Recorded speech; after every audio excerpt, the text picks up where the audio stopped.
Ya, saudara-saudara, hari ini kita akan bersama-sama merefleksikan pengalaman iman kita dari sebuah lagu lagi.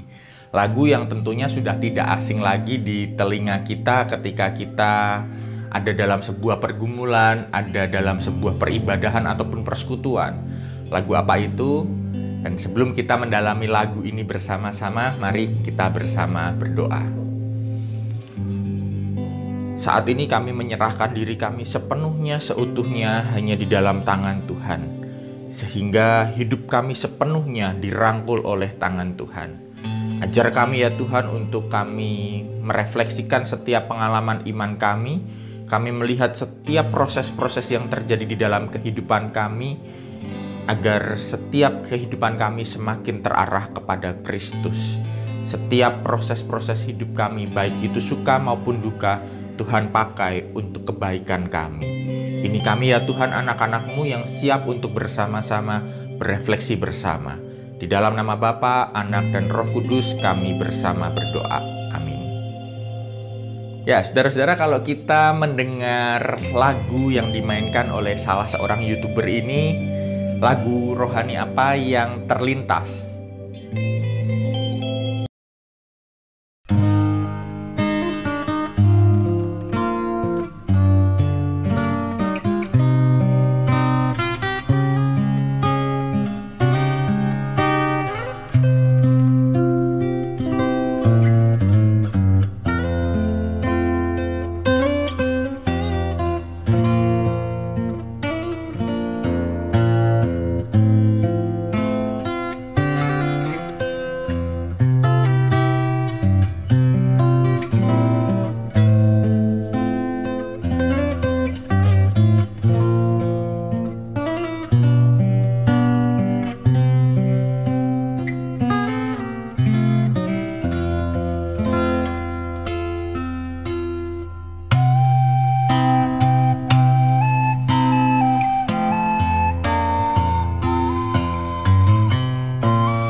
Nah, bagaimana? Apakah sudah ada yang tahu kira-kira itu lagu apa? Sudah tahu atau belum? Kalau kira-kira kita sudah tahu bersama, silahkan tulis di kolom komentar langsung. Karena setelah ini kita akan bersama-sama menebak isi lagunya. Nah, saudara-saudara, lagu yang tadi dimainkan itu adalah lagu Ibu Pertiwi sebenarnya. Tapi ketika kita bersama-sama melihatnya dalam konteks iman Kristen, kita mendengarkan lagu ini, melodi tadi, kita mungkin akan terngiang satu lagu KJ, yaitu Yesus Kawan Yang Sejati. Dalam bahasa Inggrisnya, lagu ini diberi judul What a Friend We Have in Jesus. Nah, sebenarnya lagu ini berawal dari sebuah puisi yang dikarang oleh seorang yang bernama Joseph Scriven. Kita mau berkenalan lebih dahulu tentang seorang yang bernama Joseph ini. Nah, saudara-saudara, Joseph ini lahir di negara Irlandia pada tanggal 10 September tahun 1819. Dia berasal dari keluarga yang cukup sukses, keluarga yang cukup berada. Sehingga Joseph pun punya pendidikan yang cukup baik. Joseph berhasil menamatkan sekolahnya di sebuah universitas, yaitu Trinity College. Joseph muda ini tentunya layaknya seorang laki-laki pada umumnya. Dia pernah jatuh cinta dan kemudian Joseph ini pun menjalin relasi dengan pasangannya. Dan ketika Joseph akan menikah, Joseph ini mengalami sebuah kejadian yang tragis. Kejadian tragisnya yaitu calon istrinya yang sebentar lagi akan dia nikahi harus jatuh dari kuda yang saat itu ditungganginya dan dia tenggelam di sungai. Tepatnya sehari sebelum pernikahannya. Bisa Bapak Ibu bayangkan bagaimana rasanya jika kita berada dalam posisi dia, atau anak kita atau cucu kita ada dalam posisi Yosef tadi. Sehari sebelum menikah, orang yang begitu dikasihinya harus meninggalkan untuk selama-lamanya. Nah, ketika berhadapan dengan situasi yang menyedihkan ini, Yosef kemudian membulatkan tekadnya. Yosef memutuskan untuk pergi dari Irlandia. Yosef memutuskan untuk pergi ke Amerika dan juga Kanada untuk bisa bekerja. Di Kanada, Yosef ini kemudian setelah tinggal beberapa waktu, dia bertemu dengan seorang perempuan yang bisa memikat hatinya lagi. Setelah menjalani proses yang cukup panjang, akhirnya Yosef bisa berani untuk memutuskan menikah kembali dengan gadis yang disayanginya. Namun, prosesnya tidak semudah itu. Yosef lagi-lagi harus mengingat kembali luka yang dahulu pernah dialaminya. Yosef harus kehilangan kekasihnya lagi menjelang pernikahannya. Karena apa? Karena pasangan Yosef ini sakit radang paru-paru. Bisa dibayangkan, hampir menikah, pasangannya meninggal, lalu hampir menikah lagi dan pasangannya meninggal lagi. Bisa dibayangkan kesedihan yang saat itu dialami oleh Yosef. Di dalam kesedihan yang amat sangat mendalam ini, Yosef kemudian pergi dari tempat yang ramai. Pergi dari tempat yang ramai lalu berusaha untuk menyendiri di sebuah pondok di pinggir danau Ontario. Di tempat yang baru ini, di tempat yang lebih jauh dari keramaian ini, Yosef berusaha untuk hidup sangat sederhana. Bahkan segala uang dan tenaga yang ia miliki ia pakai untuk membantu orang-orang yang saat itu sedang membutuhkan. Dia membantu orang-orang yang saat itu sedang dalam kesusahan. Dia membantu contohnya orang-orang yatim piatu. Yosef menolongnya sebagai ungkapan kesedihannya dan dia ingin membantu orang-orang yang saat itu juga sedang berada dalam kesusahan. Ternyata pergumulan Yosef tidak sampai di sini saja. 10 tahun setelah kepindahannya Yosef ke Kanada, ternyata ibu yang dikasihinya yang berada di Irlandia mengalami sakit keras, Bapak Ibu. Bisa dibayangkan. Kekasih yang pertama meninggal, kekasih yang kedua juga meninggal menjelang hari pernikahannya, dan kemudian saat merantau, ibunya harus sakit keras. Kita tahu bersama saat itu kondisi transportasi masih belum secanggih sekarang. Untuk kita bisa pergi ke suatu daerah, bahkan lintas benua, pastinya membutuhkan waktu yang cukup lama. Sehingga saat itu Yosef tidak bisa untuk pulang menjenguk ibunya. Tapi kreativitas Yosef tidak berhenti. Yosef memikirkan sebuah cara untuk bisa memberikan pengharapan dan kekuatan bagi ibunya. Akhirnya Yosef menulis sebuah syair tentang Yesus kawan yang sejati yang hari ini bisa kita baca dan dengarkan. Yesus kawan yang sejati bagi orang yang lemah. Tulisan ini Yosef kirimkan ke ibunya yang ada di Irlandia yang saat itu sedang sakit keras, dan Yosef membuat satu lagi salinannya untuk ia simpan. Dan waktu berlalu begitu saja. Yosef pernah lupa bahwa ia pernah menuliskan itu. Dan beberapa saat kemudian, bukan hanya ibunya yang sakit, Yosef pun jatuh sakit. Yosef kemudian dirawat oleh tetangganya. Karena memang Yosef ini orang baik ya Bapak Ibu, jadi ada banyak orang yang bersedia untuk merawatnya.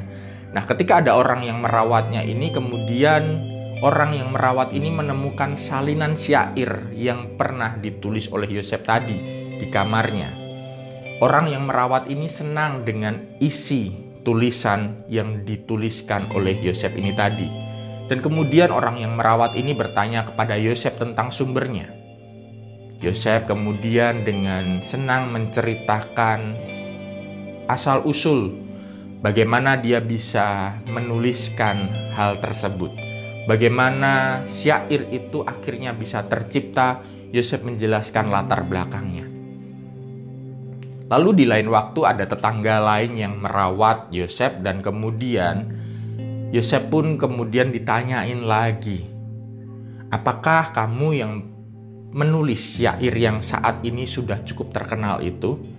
Yosef kemudian menjawab dan menjelaskan, ya, yang menuliskan syair ini adalah Tuhan dan saya. Tuhan dan saya mengerjakan syair ini bersama-sama. Bukankah itu sebuah refleksi yang indah, saudara-saudara? Di tengah segala kesesakan hidupnya, di tengah segala pergumulan hidupnya yang tidak mudah, hampir semuanya diambil dari dalam diri Yosef, dan Yosef masih bisa membuat sebuah refleksi bahwa tulisan itu adalah hasil sebuah prosesnya bersama dengan Tuhan. Dan tidak berhenti sampai di situ. Proses hidupnya Yosef terus berjalan.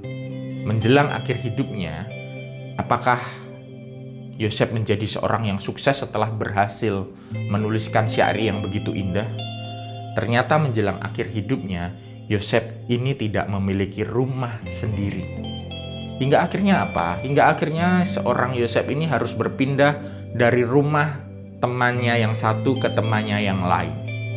Bisa dibayangkan Bapak Ibu, seorang dari keluarga yang cukup berada, punya latar belakang pendidikan yang baik, orang yang murah hati, orang yang baik, orang yang punya jiwa sosial tinggi. Ternyata di hari tuanya dia harus hidup tanpa memiliki rumah sendiri. Hingga akhirnya pada tahun 1886 Yosef ini mengalami sakit yang cukup keras. Saat itu usianya sudah menginjak 67 tahun, jadi sudah cukup tua. Nah, saat itu Yosef juga sedang tinggal di rumah seorang temannya. Dan bersyukurnya karena Yosef ini adalah orang yang sangat berjiwa baik, dia memiliki keseharian yang cukup baik di mata teman-temannya. Seorang teman ini dengan sukarela merawat Yosef dari siang dan malam, bahkan rela untuk menunggu Yosef. Tapi di satu malam, Yosef ini di tengah sakit kerasnya pergi dari rumah itu tanpa berpamitan dengan teman yang menungguinya. Dan hingga akhirnya banyak orang di sekitar wilayahnya itu mencari Yosef. Dan setelah Yosef ditemukan oleh teman dan tetangganya, Yosef ditemukan di sebuah sungai yang tidak jauh dari lokasi rumah temannya tadi.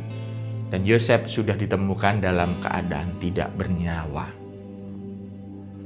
Kalau kita lihat, mungkin sampai pada titik ini kita melihat sebuah akhir yang tragis. Tapi proses Tuhan tidak berhenti sampai di situ. Umur Yosef boleh berhenti, namun karya Yosef ternyata tidak berhenti. Karya Yosef bersama dengan Tuhan, refleksi iman Yosef bersama dengan Tuhan tidak berhenti sampai di situ saja. Karena pada tahun 1875, seorang yang bernama Ira David Sankey, seorang penulis him yang cukup ternama saat itu, menemukan syair lagunya Yosef.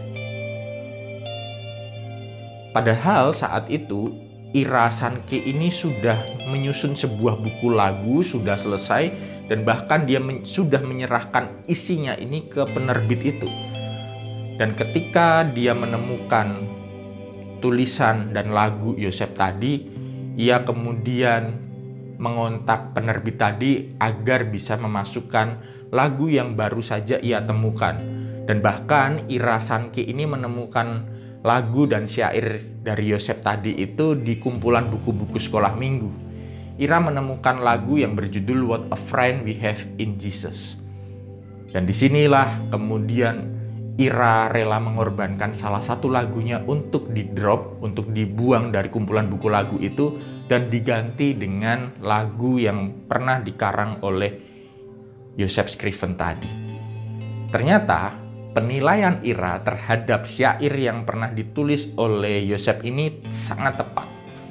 Nyanyian yang dimasukkan pada detik-detik terakhir itu justru menjadi nyanyian yang paling disukai di buku itu. Banyak orang yang merasa terberkati dengan lagu yang pernah ditulis oleh Yosef ini. Ira sendiri kemudian sampai berkata, lagu pilihan yang terakhir dimasukkan ke dalam buku itu menjadi yang pertama dalam komentar dan tanggapan orang banyak saat itu. Dan ternyata Bapak Ibu, saudara-saudara, sampai hari ini lagu Yesus Kawan Sejati bagi kita yang lemah ini menjadi lagu yang masih dan terus bergema sampai hari ini, dan bahkan menjadi lagu yang bisa menguatkan orang-orang yang ada dalam kelemahan. Baik itu kelemahan tubuhnya maupun juga kelemahan mentalnya, dan juga bagi orang-orang yang sedang berjuang. Ini adalah sebuah kisah dari Yosef. Seorang Yosef yang hidupnya penuh dengan luka, penuh dengan kejadian-kejadian tragis, penuh dengan penderitaan yang bahkan itu tidak terbayangkan. Ia harus kehilangan orang yang dikasihinya 2 kali. Ia harus berhadapan dengan jarak yang memisahkan dia dan ibunya. Dia juga harus berhadapan dengan hidupnya yang tidak memiliki ekonomi serba kecukupan. Namun di tengah segala perjuangan hidupnya itu ternyata Yosef mampu mengelola berbagai penderitaan tersebut bersama dengan Tuhan. Sehingga dari proses mengelola bersama dengan Tuhan ini, Yosef akhirnya bisa menuliskan sebuah syair puisi yang akhirnya digubah menjadi sebuah lagu. Lagu yang hari ini ketika kita menyanyikan, kita bisa merasakan bahwa lagu itu pun betul-betul hidup sampai hari ini. Sebuah lagu yang dikarang bukan hanya dengan asal-asalan, bukan dikarang dari situasi yang menyenangkan, bukan dikarang dari situasi yang mudah, tapi dikarang dari sebuah proses penderitaan yang tidaklah mudah. Jadi saudara-saudara, apakah hari ini kita sedang berhadapan dengan kondisi yang mengenaskan, kondisi yang menyesakan, kondisi yang menyakitkan? Jika saat ini ada di antara kita yang mengalami kondisi-kondisi yang sangat membuat hati kita tidak nyaman, ingat, jika kita mau mengerjakan itu bersama-sama dengan Tuhan, maka percayalah kita pun akan bisa menghasilkan sebuah karya yang indah. Karya yang bahkan dapat memberkati banyak orang seperti Yosef. Karya apa? Kita masing-masing punya cara sendiri untuk berkarya.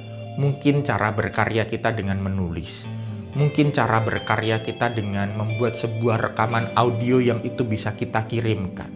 Mungkin cara berkarya kita adalah dengan kita bercerita kepada orang-orang yang terdekat dengan kita, lalu kemudian orang tersebut merasa terberkati dengan cerita kita. Setiap pengalaman-pengalaman, termasuk itu pengalaman menyakitkan, jika kita mengelolanya bersama dengan Tuhan, itu akan menjadi sebuah pengalaman yang menghasilkan sebuah karya yang indah. Nah, saudara-saudara, sebagai akhir dari acara ini, saya ingin membagikan sebuah refleksi iman. Refleksi iman yang saya tulis ini adalah demikian. Bila dikelola bersama dengan Allah, berbagai luka dan peristiwa tragis dalam kehidupan kita justru akan menghasilkan suatu karya indah yang dapat memberkati banyak orang. Sekalipun tidak memiliki pencapaian kesuksesan di mata dunia, namun di mata Allah, hidup yang dimaknai, hidup yang direfleksikan, itu jauh menjadi bermakna. Hidup yang direfleksikan, hidup yang dimaknai, itu akan menjadi hidup yang lebih bermakna dan bahkan menjadi berkat. Mari kita bersama mengelola setiap pengalaman-pengalaman menyesakkan dalam kehidupan kita bersama dengan Allah, sehingga setiap pengalaman tersebut dapat menjadi berkat bagi diri kita dan juga bagi orang di sekitar kita. Mari kita bersama berdoa. Kami bersyukur Tuhan untuk setiap pengalaman, baik suka maupun duka. Karena setiap pengalaman-pengalaman suka dan duka tersebut adalah sebuah warna dalam kehidupan kami. Semakin banyak warna dalam kehidupan kami, maka pengalaman hidup kami akan semakin indah. Pengalaman kehidupan kami semakin berwarna bersama dengan Tuhan. Hidup kami tidak hanya sekedar diisi oleh warna hitam maupun putih belaka, namun ada beragam warna yang Tuhan ciptakan di dalam kehidupan kami, dan itulah yang mewarnai kehidupan kami. Ajar kami untuk kami dapat melihat berbagai proses kehidupan yang Tuhan izinkan terjadi di dalam kehidupan kami, sehingga suatu saat nanti ketika kami mampu menemukan maksud Tuhan di dalam hidup kami mampu untuk berbagi berkat bagi setiap orang yang sedang membutuhkan pengharapan. Kami bersyukur Tuhan untuk perjalanan iman Yosef yang dahulu pernah Tuhan izinkan melalui peristiwa-peristiwa yang tidak mudah. Hingga hari ini kami masih dapat mendengar karyanya, karya yang dapat memberikan kami kekuatan dikala kami lelah. Ini Tuhan doa kami, ini harapan kami, dan kami menyerahkan setiap proses kehidupan kami di dalam tangan pemeliharaan Tuhan. Di dalam nama Bapa, Anak, dan Roh Kudus kami bersama berdoa. Amin. Untuk mengakhiri acara kita di saat ini, mari kita bersama mendengarkan satu lagu yang Yosef pernah tuliskan.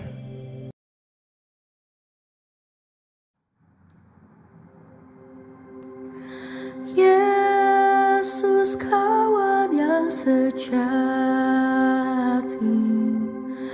bagi kita yang lemah, tiap hal boleh dibawa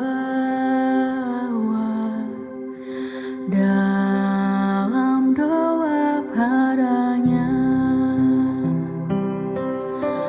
Oh, betapa kita susah dan percuma berlelah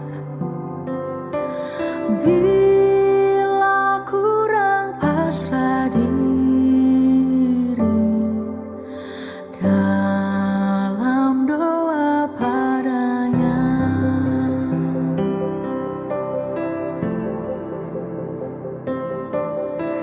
Jika oleh pencobaan kacau balau hidupmu, jangan kau berputus asa, pada Tuhan berseru.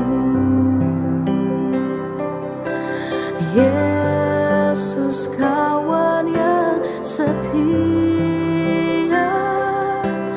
tidak ada taranya. Ia tahu kelemahanmu, naikkan doa padanya. Yesus kawan yang setia, tidak ada taranya. Ia tahu kelemahanmu, naikkan doa padanya.